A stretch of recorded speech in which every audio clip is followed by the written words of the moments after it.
Today we are making gnocchi, soft pillowy potato dumplings with a vodka cream sauce. The first thing I'm going to do is take 1.5 pounds potatoes and I'm going to bake them at 400 degrees. Moisture is the enemy of gnocchis, so we're going to go ahead and split them and try to let some of the steam to release.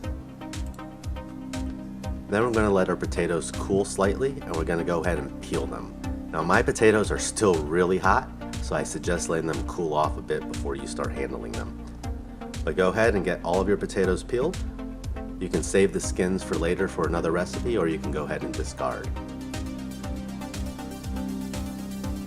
Once our potatoes are peeled, I'm taking a ricer. Now you can do this by hand with a fork or with a potato masher, but with gnocchi you want a very smooth, soft consistency, and you really can only find that with a ricer. So I'm going to go ahead and I'm going to push all my potatoes through a ricer until I have a nice pile ready to go. And then I'm going to add 1 egg to my potato mixture, and I'm going to stir softly to incorporate. Part of making gnocchis is you do not want to over mix.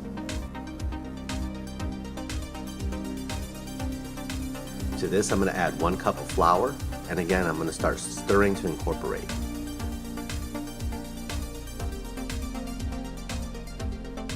Once I start getting a doughy ball to form, I'm going to add a little bit more flour, and then I'm going to go ahead and start kneading with my hands. We want this to be a soft Play-Doh-like consistency, but we're not trying to knead this like bread.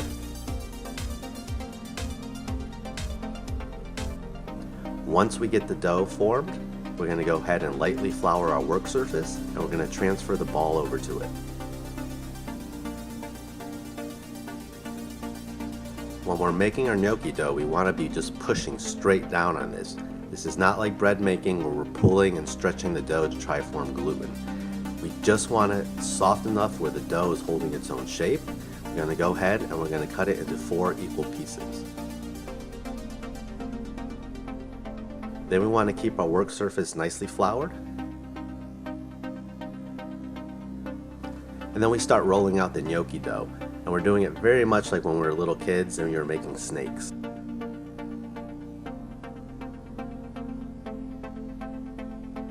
And with that, we're going to cut 1-inch pieces. We want it to be consistent, and we want them to be like soft little pillows.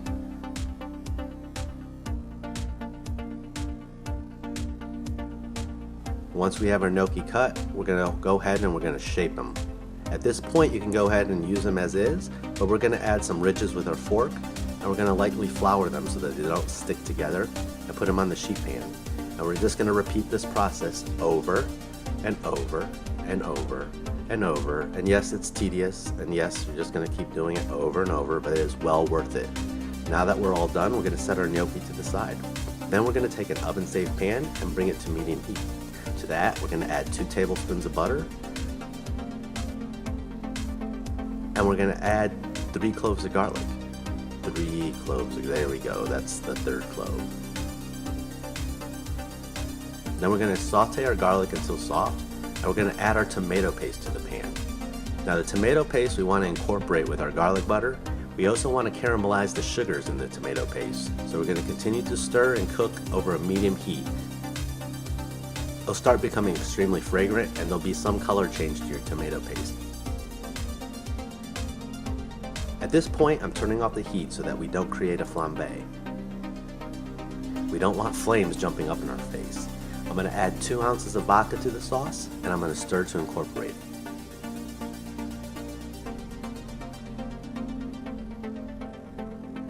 Then I'm going to add 1 cup of chicken stock, and I'm going to turn my heat back on.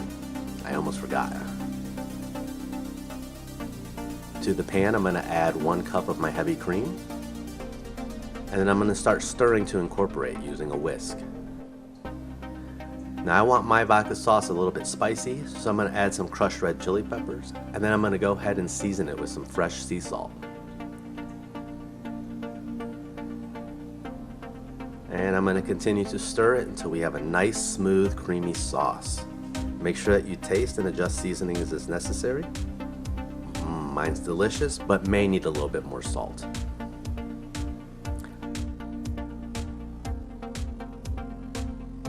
Go ahead, stir it, turn off the heat, and set the sauce to the side. In boiling water, we're going to add our gnocchis, and we're going to let them cook until they start floating at the surface.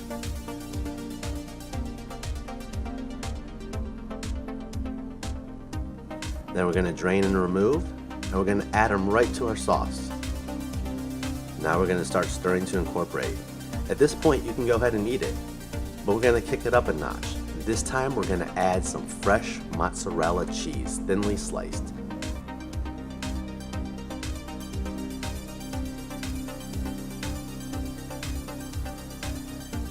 We're going to place them around the pan, no specific order, just put them all in.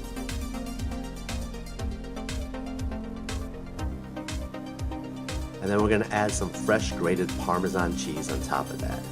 Now this is looking delicious, but we're almost done, almost ready to eat. Now we're going to put this in a broiler for about 5 minutes under a high heat, and we're going to let that cheese melt and crisp up and get a little bit of brown.